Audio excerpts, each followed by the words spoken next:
Malheureusement, si on fait une recherche dans le monde du cinéma d'animation, par exemple, pour savoir quel aurait été le premier long métrage d'animation qui aurait été fait, beaucoup de livres d'histoire, même des encyclopédies vont vous dire que le premier long métrage d'animation, c'est Blanche-Neige et les Sept Nains, qui a été réalisé en 1937 ou 38 là, par Walt Disney.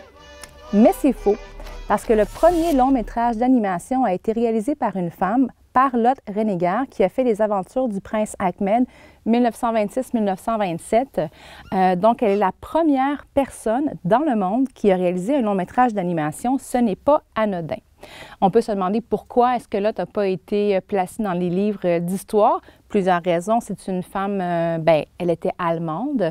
Donc, c'est sûr qu'à une certaine époque, les Américains tentaient de bloquer l'invasion allemande dans le cinéma hollywoodien.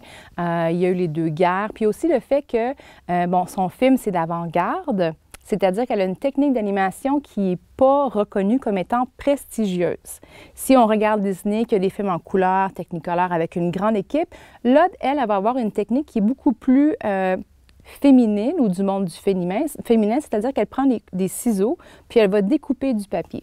Donc, pour plusieurs raisons, Lotte Rennegar ne sera pas historicisée, malgré le fait que c'est la première qui a fait un film d'animation. Et dans les années 70, elle est venue à l'ONF faire le film Aucassin et Nicolette, qui est une fable amoureuse un peu comparable à la Roméo et la Juliette.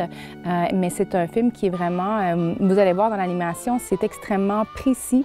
Et puis tous les détails qu'elle met dans ses découpes, c'est vraiment une artiste qui est extraordinaire. Aucassin est de Beaucaire, un château de bon séjour, et son cœur brûle d'amour pour la belle Nicolette.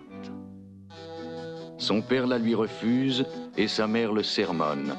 Tous les deux le croient fou.